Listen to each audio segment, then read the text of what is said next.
On this week's Encrypted Economy, we had Riana Pfefferkorn from Stanford Internet Observatory to talk about privacy and encryption. The timing was actually really good. In early June, a couple weeks ago, the Supreme Court decided the VanBuren case, which raises some interesting questions around the Computer Fraud and Abuse Act, which is basically a federal anti-hacking statute. At issue, essentially, was a police officer who had abused his position to collect data on a subject in exchange for a payment from a private party. And we'll get more into that into this episode, as well as the challenges that encryption has and continues to face as a technology. And I guess it all really depends on where you sit and your view on it. Despite the title of this episode, it's not a loaded deck. This is not simply an episode that's advocating for limits to be placed on the critical public good that law enforcement either delivers or is empowered to deliver to society. But let me start off by framing this issue. Would you want law enforcement to be able to enter your house when you are not home to look for evidence? Now, you might correctly say, hey, they'd need a warrant for that. And why are you bringing this up? Well, I'm going to build on that. What about if they had unconsensual access to the data on your phone? Well, they would also need a warrant for that. If they wanted to access your computer files, they want to access your phone records, they didn't have your consent, they would need a warrant. But let's go a little deeper. Let's say that suddenly law enforcement required all lock manufacturers and alarm makers to include a backdoor. Basically, any lock could be unlocked with a specific key, and all lock manufacturers had to abide by it. And every alarm company had to give a code to law enforcement, and all had to abide by it. And let's even say that they even went a step further, just to be silly, and they had a special mist for a dog that might bark, right? So you say, well, what's the difference? If they had a warrant, they'd be just doing their job. Well, it raises one question. Obviously, law enforcement, like the VanBuren case, they could be abusing that privilege or that right. But let's go to the next level. Let's say that those in the alarm and lock manufacturers, they could abuse it. Maybe they could even sell it to criminals. They say, hold it, the US government can make that illegal. And they could. Now also, criminals, bad actors, know that there is this feature in the locks, in the alarms, put the dog to the side. Maybe they hire people from these spaces. Maybe they find that backdoor in. Maybe they get better positioned to use this lock and this alarm code wherever they want to break into somebody's house. And let's even take it one step further. What if these companies were restricted in the US? The US prohibited the use of this key or this alarm code by anyone except law enforcement. Would it change things? Now these lock and alarm manufacturers then sold this to repressive regimes who could abuse it. Does this matter? Is there something fundamentally wrong about mandating that our home needs to be able to be made insecure in this example and trust a process to enforce it that can't possibly capture everything? So these are some of the same issues that arise when we contemplate how to grapple with the competing concerns of privacy and security. So on this episode, we talk about these and other privacy and censorship issues with Riana, and I hope you'll enjoy it. Also, of course, if you like the show, please like it, share it, tell others about it, give us comments. At any rate, with this, I give you our episode with Riana Pfefferkorn. Welcome to the Encrypted Economy, where we look at the business of, regulation, and security for all things encrypted, digital assets, blockchain technology, privacy, and smart contracts. Hope you'll join us while we explore these forces that are shaping the economy.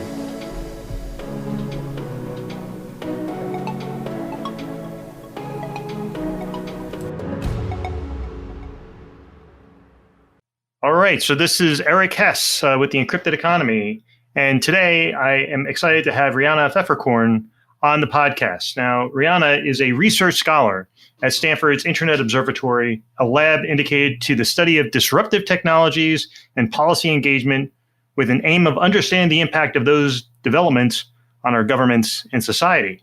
I'm not going to go further into your background because I'm going to ask you to, but Riana, welcome to the show. I'm excited to have you on. Thank you for having me here, Eric. So, the encrypted economy, we've had some privacy guests on. We've done a fair amount on crypto and privacy enhancing technologies. But, I think we need a little bit more of what we're doing today, which is getting into some of the more U.S. policy-centric privacy implications and looking at some of what's gone on in the privacy space. And you're a perfect person to help us through that. But before we begin, do you want to give us a bit of a background on how you got to where you are and what your mission is now? Yeah, sure. So I am a lawyer by training. I've been at Stanford for about 5.5 years now. And for the first 5 of those years, I was at the law school before switching over to SIO. I became a lawyer because of an interest that I picked up during college about the intersection between technology and civil liberties. And that was what incentivized me to follow that path to law school at the University of Washington School of Law in the great city of Seattle, and afterwards to spend some time clerking and then a few years at a tech-focused big law firm here in the Bay Area before, finally making the leap to find the rare position out there that actually would fulfill that combination of interest, that particular intersection between, essentially surveillance and freedom of expression type issues with emerging technologies. And, the position I have now is supposed to be a 1-year fellowship at a place called the Center for Internet and Society at the law school. And I just kind of didn't leave, like a cat that comes around that you feed, and now it's your cat. So, I'm Stanford's cat now, I guess. Was when you transitioned from from a big law firm to your current role, was that a challenging transition or was it a sigh of relief? I mean, it's a big change of pace. The long hours and the late nights and the weekends. I remember my very first day that I arrived, my then boss, Jennifer Granick, who's now at the ACLU, she couldn't be there that day. She had some meeting that she couldn't move. So she sent me an email with a list of the things that she wanted me to do, but she didn't include a time frame for it. And having been trained up by Big Law, I just thought I need to do all of these things today. So I stayed late. I left the office at around 9:00 at night and, had sent her like an update with everything. And I said, I'm available to talk by phone if you want to discuss, which is just standard, in Big Law. You always offer to be available no matter what time of day or night it is. And she sent an email back that just said, I don't want to talk to you at 9:00 at night about work. You're in academia now. You don't have to work like this anymore. And I was like, oh, okay. So, it was a little bit of a transition period. I definitely find the academic pace to be more amenable to work-life balance, and that's something I really appreciate. It certainly feels like it's less actual hands-on lawyering oriented because it's a bit more at a remove. It's more sort of broad-based policy type considerations. And there's certainly some parts about that part of the job that I do miss. But overall, I've found Stanford to be a great place to work, terrific colleagues, top-notch people, especially since the launch of the Internet Observatory 2 years ago. I'm really happy to be there. And so the Internet Observatory, what is the mission and how does it differ from the Center for Internet and Society?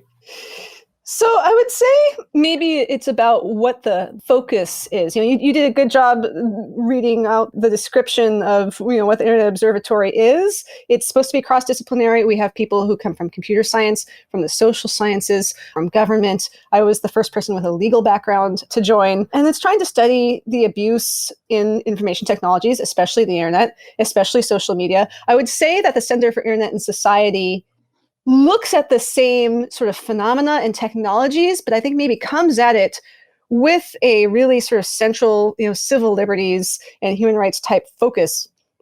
And here, I think the focus is instead on kind of the phenomena rather than the underlying, coming through a particular lens or a particular value system to look at a lot of kind of the same issues. And so I think it was a really natural transition for me to come over from CIS to the Internet Observatory, especially where, honestly, the focus on abuse at the Internet Observatory can be a little bit of a downer. And so coming in as the resident encryption policy expert, I always like to at least try to remind all involved of the benefits, of new technologies and the benefits of encryption in particular, rather than only focusing on the abuse. Yeah, for sure. And that's something that the encrypted economy is part of our theme, right? So I warned you a little bit about a noteworthy value-shaping personal experience. Have you conjured up one to share? It's funny. It's so much like writing the personal statement for applying to college, And I think Flashback. yeah, exactly right. I think it goes back a little bit to what I was saying about how I got interested in college in this particular intersection. It was from over the summer before my last fall in college. I volunteered at the Electronic Frontier Foundation here in San Francisco. I was living a little south of San Francisco at the time. It was someplace that I could take public transit up to and have something to do during the summer. And I didn't know any lawyers. I had never had interactions with the legal system, so I just had a picture of lawyers as stodgy people in stodgy offices doing stodgy things. And so encountering a group of people who were working on cutting edge, digital rights issues and, had long hair and tie-dye t-shirts. I was like, oh, there are cool lawyers. I didn't know lawyers could be cool. And, the kind of work that they did then and that they still do now, almost 20 years later, was just such an interesting, totally new field. I think that the internet is at a much different place today than it was at the time when I was still young and naive, but as were we all, I guess, about what the internet would become. It was such an inspiration to say, oh, there are people who can work on the things that are being invented here in Silicon Valley, and then tackle the issues that arise from that with respect to people's privacy, with respect to people's right to free speech online, with respect to all of the values that make up a democratic society. Excellent. So in preparing for our episode today, I was going through all the things you've written about and all the different things that are current. And I thought to myself, holy crap, there's a lot of stuff here. This is going to be phenomenal. But I figure we'll start with first things first, which is the VanBuren Supreme Court decision. So the Supreme Court, June 3rd, issued their decision in VanBuren versus the United States. It was the court's first ever interpretation of the Computer Fraud and Abuse Act, CFAA, which is basically a federal anti-hacking statute. Basically, it presented the question of whether somebody exceeds authorized access under the CFAA by accessing a computer in violation of an authorized purpose, such as providing a computer use policy of an employer or website's term of services. So what happened there, and why is this a really important decision for privacy advocates? Everybody who works in computer security, people who work on criminal law, people who work on various areas of research, both in computer science and outside of that in the social sciences as well, were breathlessly waiting to see what would come out of this decision, because we had a split among the various courts of appeals across the country, which was why the Supreme Court decided to take this case up, as to whether the CFAA should be interpreted very broadly or very narrowly. There have been some courts that have adopted the broad view advocated in some high-profile prosecutions and by private plaintiffs that really go beyond what you accurately identified is the core purpose of the CFAA, which is to prohibit computer hacking.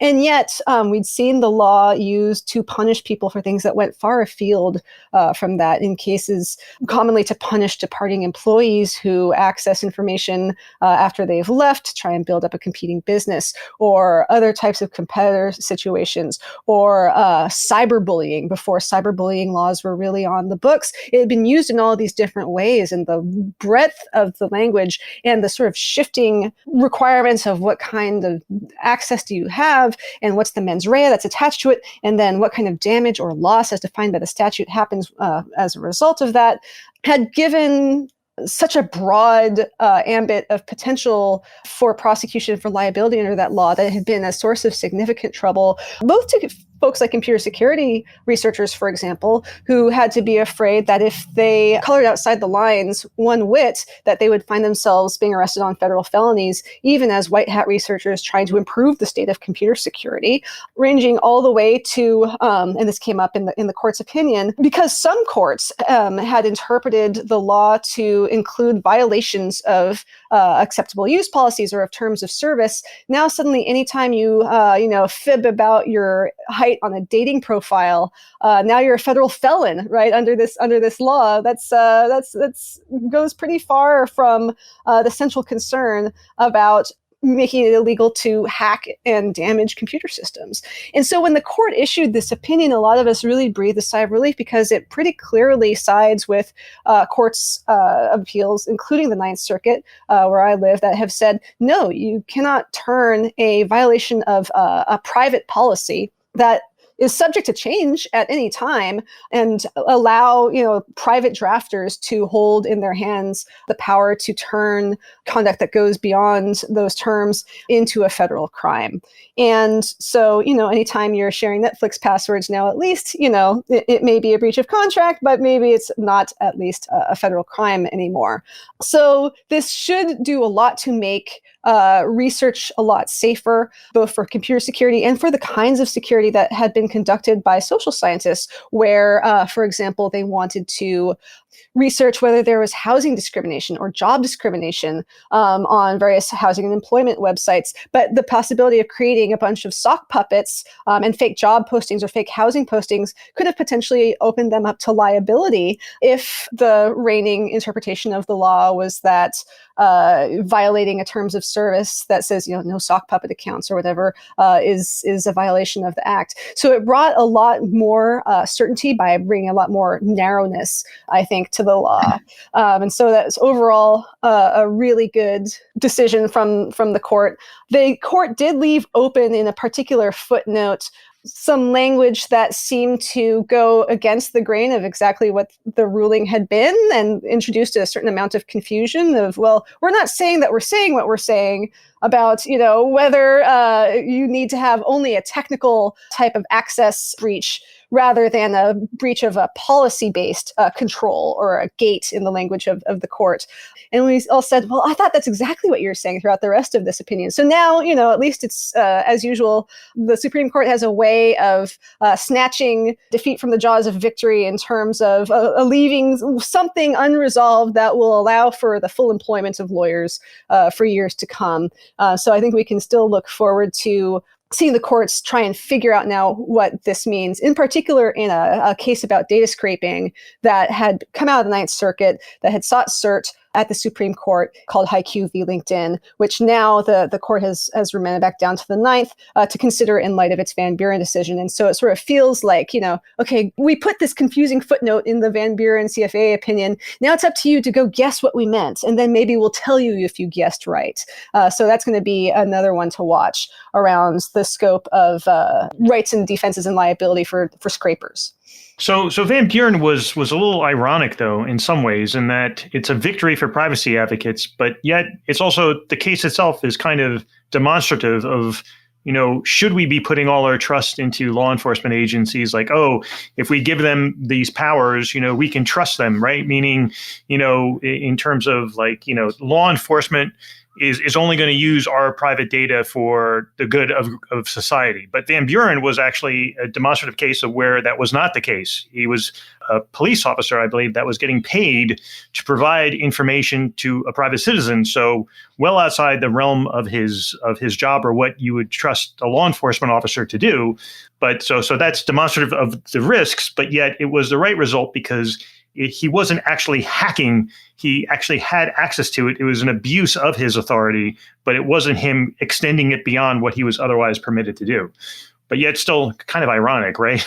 It is. No, you make an excellent point. And so the Supreme Court came down, I think, the correct way in reinforcing a line that some courts had drawn between improper access to data, which is what the CFA is about, and improper use of that data and improper purpose for accessing the data, which is a separate issue in which the court clarified is not a violation of the act. But you are right in that it sort of points to the fact that for all that there's been a lot of talk, and we're going to get into this among law enforcement about needing to have access for investigatory purposes to data about people, this illustrates the dangers that can happen and the limitations on how much we can necessarily trust that access won't be misused subsequently. And that's exactly what, I keep front of mind in a lot of my advocacy and writing on encryption policy, because if you can have some sort of technical enforcement around access, which is what encryption provides to keep out hackers and cyber criminals and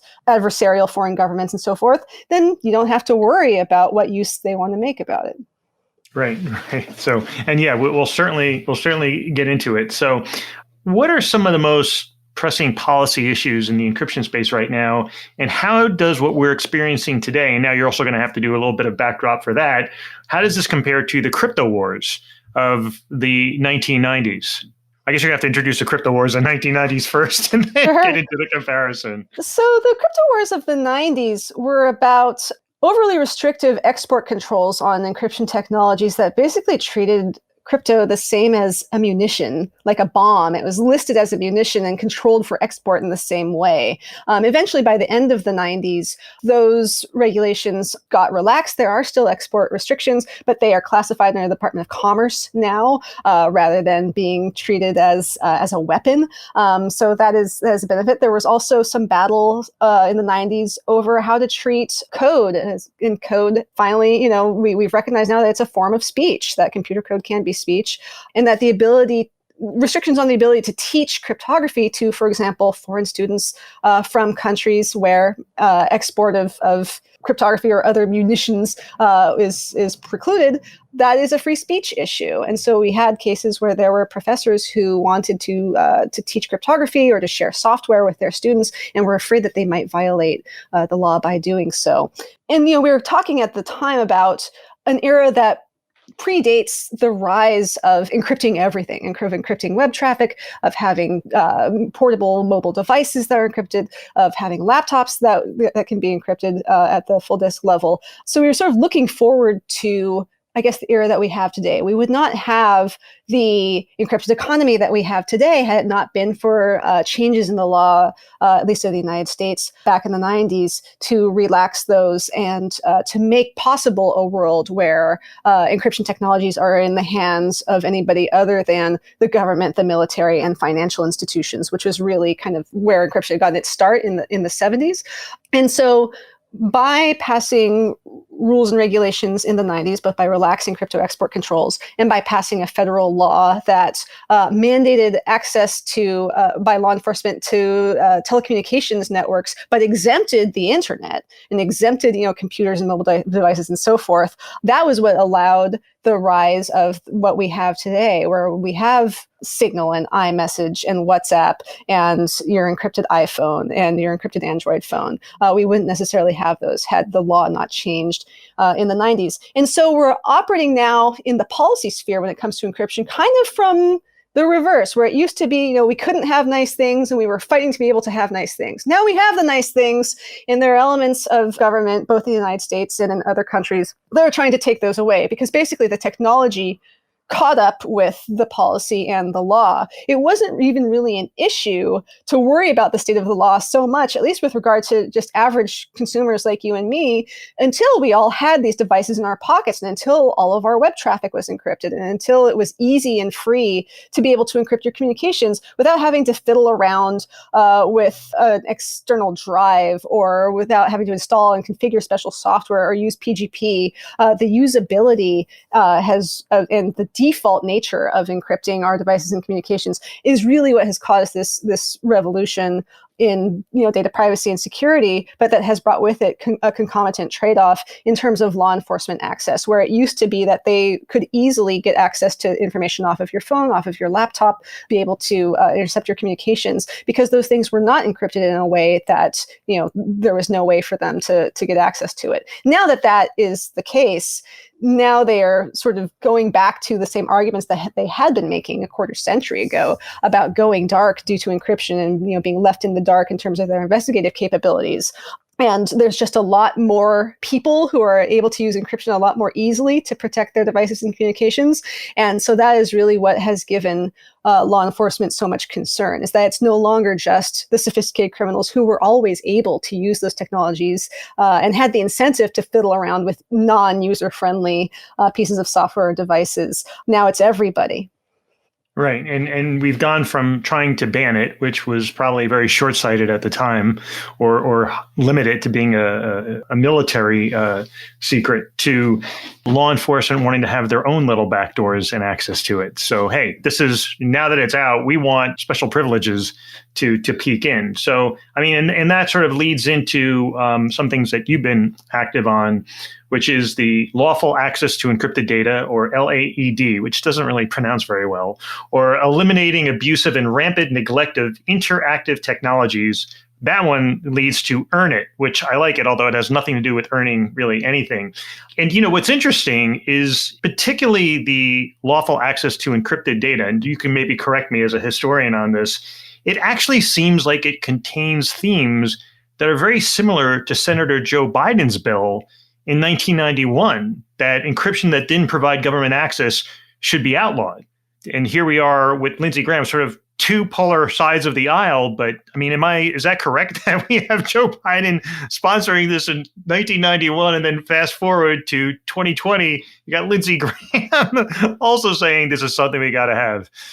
I mean, it really shows how at times it can feel like we're treading water when it comes to encryption policy, because it feels like we're having the same arguments over and over and over and over again. And, as a policy advocate, that can be frustrating. I would love to have no more job security, for this to just finally be put to bed and for us to just accept that, encryption provides, at least to my mind, more benefits than harms, and that there are other ways of trying to address those harms. And so rather than undermining security for everybody, which is what a backdoor would end up doing, we need to just live with it. We live in a different world than we were in 30 years ago. But you also highlight how this can be potentially a very bipartisan issue. The previous time before last year that we had seen a bill that touched upon access to encrypted data had been in 2016, where it never actually got formally introduced, but there was a bill that had been co-authored by a Republican senator, Senator Burr from North Carolina, and my senator, Dianne Feinstein, a Democrat from San Francisco, that would have imposed penalties for selling smartphones that couldn't be decrypted for law enforcement. The Earn It Act bill that you mentioned as well had a lot of bipartisan support. It passed out of the Senate committee last summer, didn't get to a full floor consideration in the Senate, got introduced in a slightly amended version in the House, and didn't go anywhere before the end of the previous Congress. Fortunately, knock wood, neither of those bills has been reintroduced yet, either the LAED Act, which just is not easy to say, or the Earn It bill. But that doesn't necessarily mean that they won't be reintroduced. Both of those pose different kinds of threats to the ability of American companies and companies doing business in America to offer strong encryption and the best possible security to their customers. And it seems, and what I really just don't know is whether members of Congress and their staff don't understand that the ideal world they want of a golden key that only unlocks the bad guys' information or only unlocks the information they need just isn't possible, or whether they understand the trade-offs and they just don't necessarily care. And we've seen different attitudes from top officials in the FBI and the Department of Justice over time with regard to that. Some have been much more equivocating than others. Bill Barr, really, the gloves came off and he was like, yeah, I understand that this makes security worse for everybody. Deal with it, and that was kind of the attitude that he took. It remains to be seen what this administration will do, but we have some early kind of troubling signs. You mentioned that this was what Joe Biden had said 30 years ago. There are plenty of issues on which Joe Biden would now say, well, my views have changed and evolved since then. But even in a joint statement coming out of the G7 meeting just a few days ago, there was a brief passage in there that has alarmed a lot of privacy and civil liberties advocates and encryption policy advocates that seem to talk about working together to maintain lawful access to communications in law enforcement investigations. And we all sort of looked at this sideways and said, are they talking about encryption backdoors? What do they mean? We had been hoping to see a commitment among, leading democracies of the world to protect encryption and to promote encryption. And instead we get this language that is sort of casting a pall and saying, maybe the new boss is kind of the same as the old boss when it comes to the encryption fight. Obama was not, never came out one way or the other, kind of said some not so great things about encryption and access to data, never actually pushed the issue one way or the other. And now that his vice president is the president, it's not necessarily clear that we're going to see anything stronger in terms of protecting encryption, despite the fact that cybersecurity overall has emerged as a clear priority for this administration at all levels across multiple agencies as a funding priority, because we're dealing with such an epidemic now of hacks and data breaches and security vulnerabilities and ransomware and so forth. Not all of those are necessarily things that more and better encryption are going to resolve, but at least it seems like, if to the extent that encryption is like one of the best tools we have for protecting data security, it seems like maybe we shouldn't be weakening that one when we need all the help we can get in the fight to better protect Americans' data security.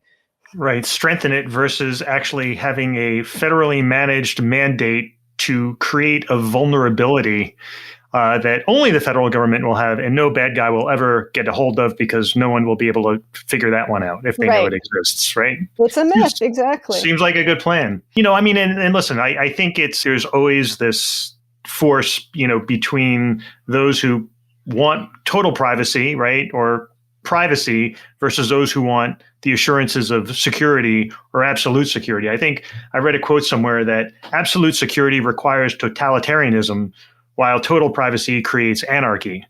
But the truth is really somewhere maybe in the middle, or honestly, probably more so on the privacy side, because to the extent you're giving up your privacy to any single entity, as VanBuren illustrates, you're certainly creating the risk of abuse. And I guess that leads me to another question, which is from the American people perspective, the general population in America, do they get it? Do they really care? Do they care about it more when they fear that the political party in power might be abusing it? Or, do they care about potential abuse by authoritarian regimes accessing this information? Or does it seem too distant? Like, what do you think, how do you contrast like the American view versus the European view? It seems to be much more focused on privacy. And why do you think there's that difference? It's a great question. And, I don't know necessarily that the average American person just understands all of the nuances about encryption policy that I've been soaking in up to my eyeballs, for a half of a decade at this point. But they benefit from it anyway, without even needing to know about all of the crypto wars and going all the way back to the 1970s up to today. Anybody who has an iPhone or an Android phone, anybody who's surfing the web now that we have near ubiquitous encryption of web traffic, anybody who's talking on WhatsApp to their loved ones is benefiting from encryption, whether they understand the trade-offs, the security issues, the law enforcement issues, the privacy issues, or whether they have no idea and they're just trying to go about their lives, which is, most people are just trying to get through the day without having technology get in their way, and preferably would have it help them out. We see a lot of talk about how people don't want privacy, they don't need it, they don't ask for it. And that seems like, that's always, it seems like an oversimplification to me, where depending on how you ask people or what kind of trade-offs you're making, you might get a different answer. One of the things that I think helped to shape the landscape of the encryption debate very heavily was the Apple versus FBI dispute in early 2016, only fairly soon after I had started this job. When I left my firm, I said I'm going to go work on cryptography policy. Everybody said, "Crypto what? What are you talking about?" And then as soon, 6 months later, once the Apple versus FBI dispute was on the front page of every newspaper in America and on the evening news, everybody knew what I meant. And, it was rare that kind of dispute gets fought out in public court. Normally, those kinds of things happen in sealed proceedings that happen in secret and aren't on the front page of the newspaper. And I think my guess is that the Department of Justice had picked that battle with Apple in public because they thought that they would have public opinion on their side. They were investigating a mass shooting in San Bernardino, California, that at the time was the worst terror attack on U.S. soil since 9/11. And I think it may have taken them by surprise to find that, when people realize that you're talking about getting into my phone, but it's my phone, it has all of my most secret and private stuff on there. I think they didn't necessarily expect for public opinion to be as divided and for there to be as much support for Apple as there turned out to be. It wasn't 100% on Apple's side, but it wasn't 100% on the DOJ's side either. It turned out that just invoking the specter of terrorism didn't necessarily do their job for them in terms of winning over the public, when people, by now do have so much of their lives lived online and stored in the devices we carry everywhere in our pockets. And so I think, at least even in the United States, people do understand, and want privacy. It does look a little different, I think, from Europe, where Europe, I think, now is grappling with having to confront that they have a much more fundamental approach to privacy as a fundamental right. They passed the GDPR that came into effect a couple of years ago, and it really revolutionized the way that companies have to handle and deal with users' data.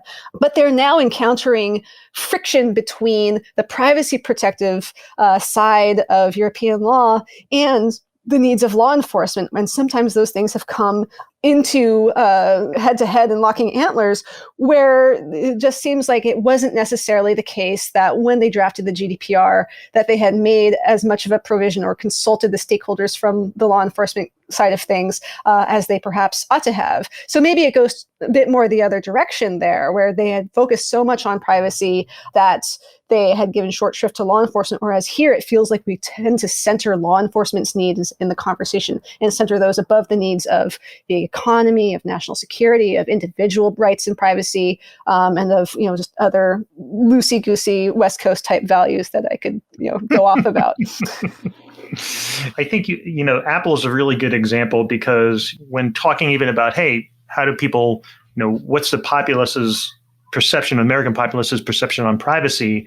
Privacy is sort of in a more, sort of a fuzzy concept to a lot of people. Like, I understand I want my right to be private, but when you start to break it down, like, do you want somebody jailbreaking your phone, or law enforcement having the ability to see your messages, or just to sort of search your messages randomly if they suspect you?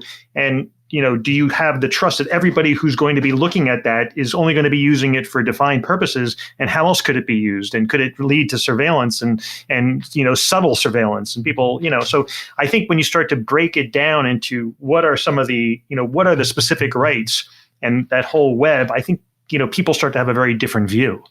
You ask an average American, do you think there should be some sacrifices in privacy to ensure security? Most people say, well, I guess so.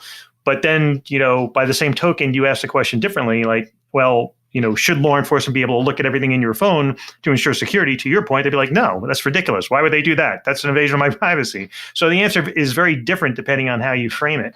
And your example was great for that.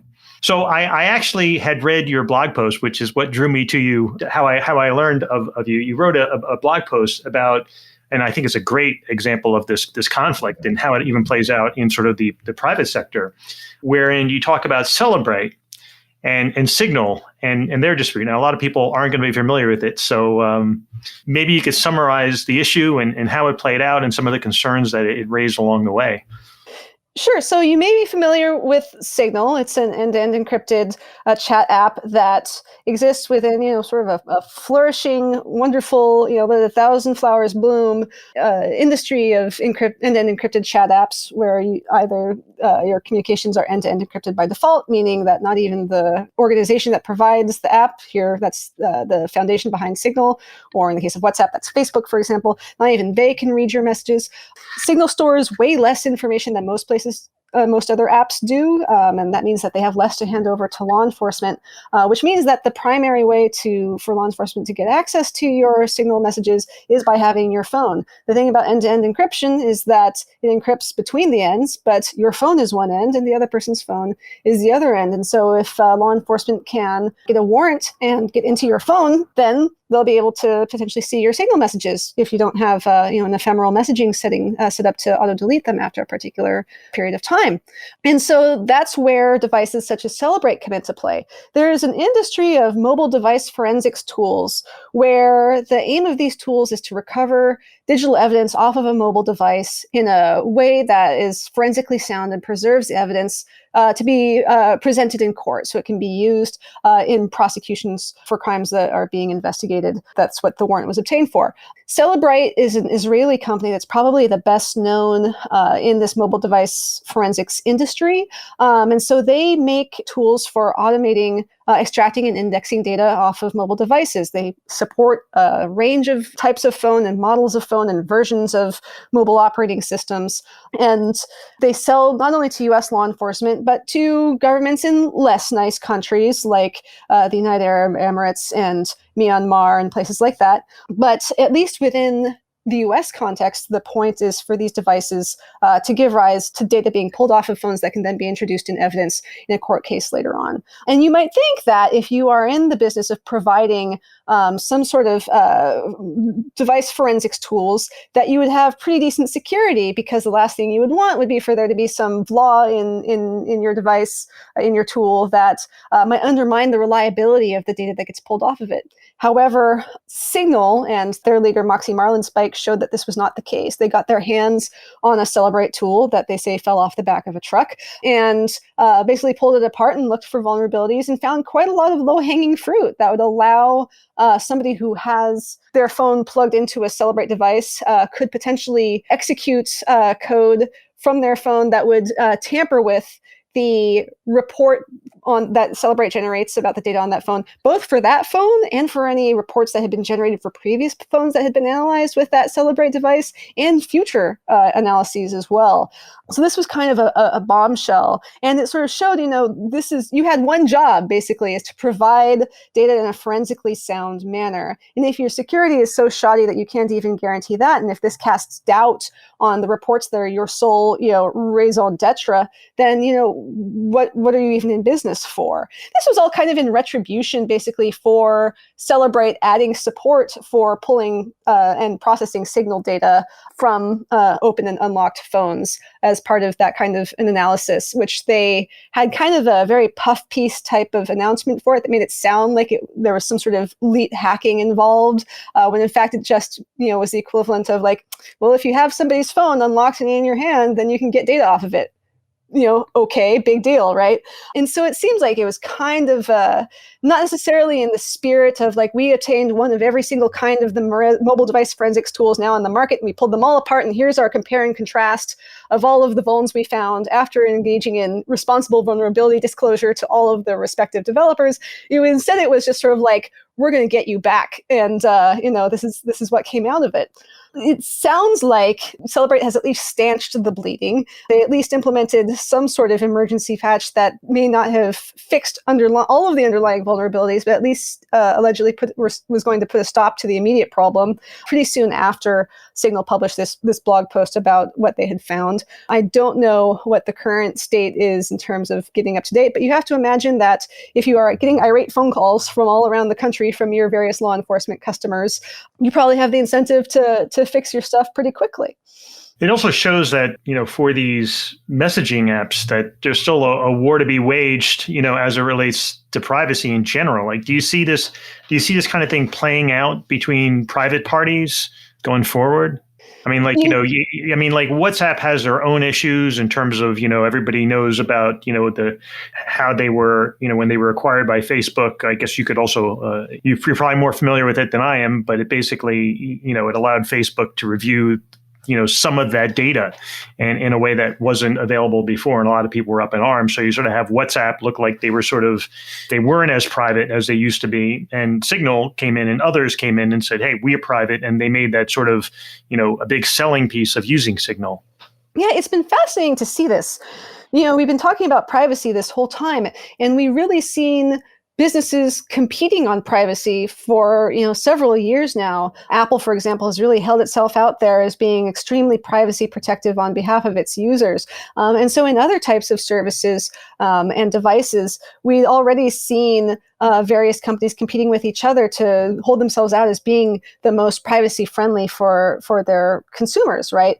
And so it's been interesting to see how that has been playing out now in the end-to-end encrypted chat app space. Like, it's nice that there are enough entrants in that space that they can, be competing with each other on these issues, and to where there are incentives now to be seen as the most privacy protective and the most secure, just for average people, right? I mean, the irony, you mentioned WhatsApp turned on end-to-end encryption by default 5 years ago by implementing the Signal protocol. So some of the same, if you lift up the hood, you'll see some of the same inner workings within WhatsApp as you do within Signal. But they come out in different places in terms of what kind of features do they have, how much data do they keep about you, how much data do they log about you, is that able to be handed over, from backups to law enforcement, what kinds of usability, where do they fall on a usability versus security scale? I mentioned earlier that a lot of the early software for encrypting your email, for example, was not particularly usable. And the usability revolution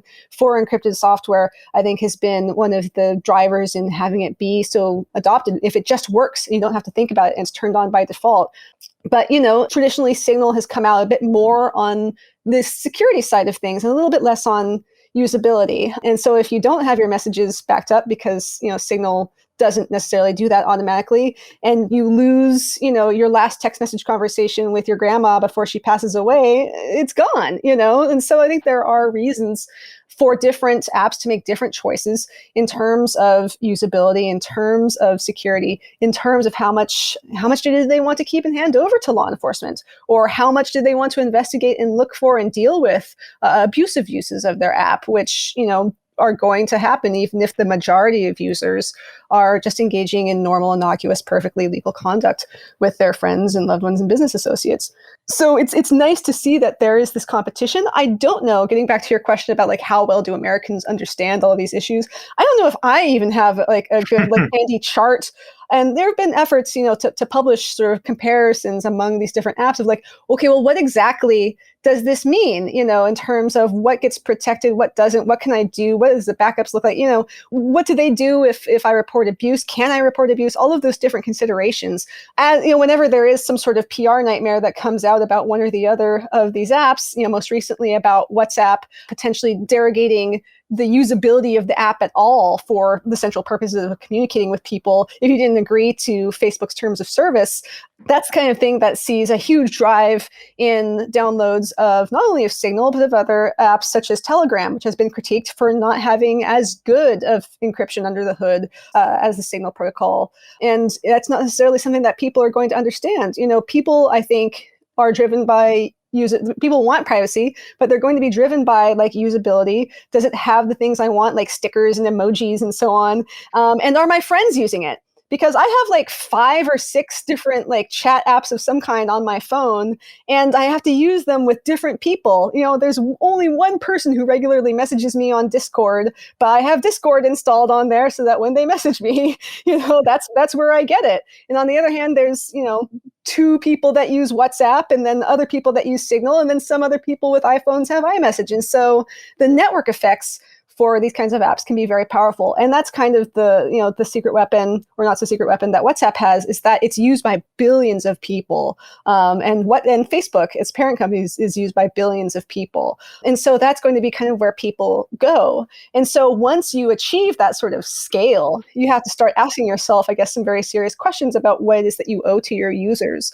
If you are sort of the 800-pound gorilla in the room, to whom are you responsible, and for what, when it comes to making sure that people don't have to know or think about all of the messy details and policy issues and legal issues and technical issues when they just want to talk to each other? And so shifting from a sort of a peer-to-peer encrypted messaging system to a public messaging system like Twitter, for example, you've also written about Section 230 immunity. And there's certainly been a lot of challenges to it, like, in terms of the investigations underlying the Capitol riots and different user groups being shut off of Twitter. Or I think, didn't I read somewhere that Nigeria just banned Twitter? I mean, obviously that's not a Section 230, but it sort of raises, sort of this issue as to the role of public messaging apps. What's some of your, what have you been following in terms of narrowing the Section 230 immunity from liability for, I guess, postings on a platform, and maybe share some of the thoughts and some of the things you're watching in that regard? Yeah, so I mean, there are a lot of proposals to somehow narrow the immunity that Section 230 provides for providers of online services from being liable for the things that their users say and do on the service. The Earn It bill that we talked about earlier was one of those that would have removed Section 230 immunity with respect to child sex trafficking offenses.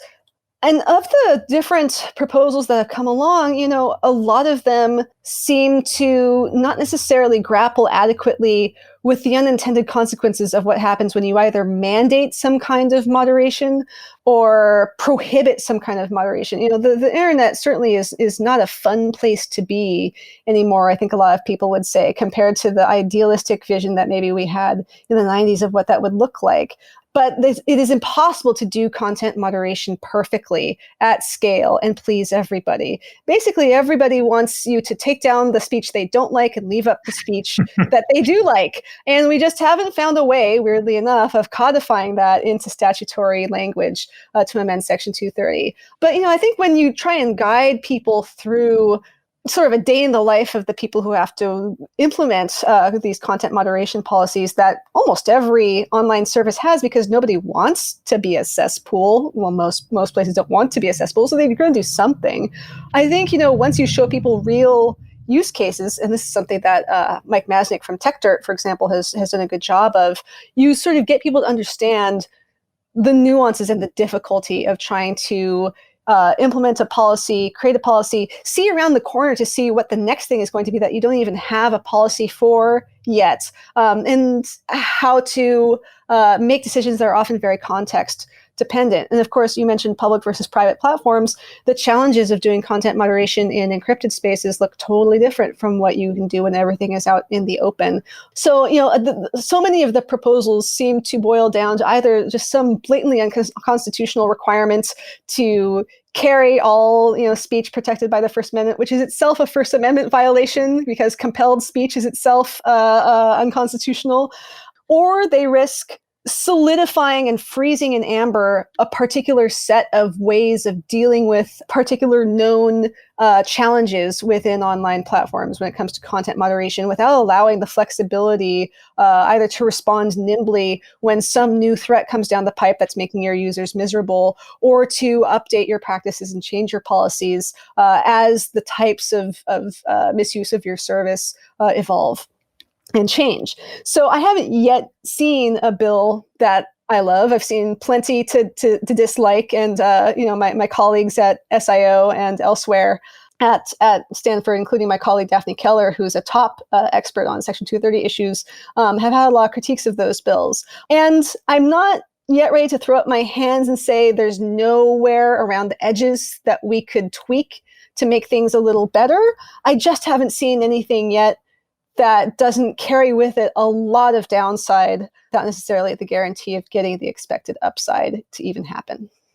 And I guess maybe another thing to touch on in that context is like going back to the encrypted.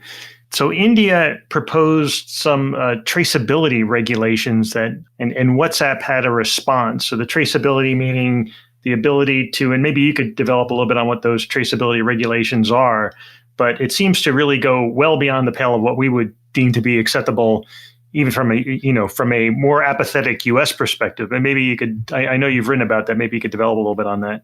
Sure. So India has something kind of similar to our Section 230 regime in terms of providing a certain safe harbor for intermediaries, social media, app makers, tech companies, et cetera, for what their users say and do. But they have recently revised those rules after, dithering over them for several years to basically mandate that you have to be able to trace out messages and find the original sender of a particular message on a service in order to be eligible for this immunity from liability under Indian law. And so if there are particular serious crimes, if there's a threat to the national security, India wants for the government to be able to go to Facebook or to whichever service provider and say, you have to find who was the first person that sent this message, because this kind of goes back to you shouldn't go after the platform, you should go after the user. It's the user who should be on the hook for what they said and did.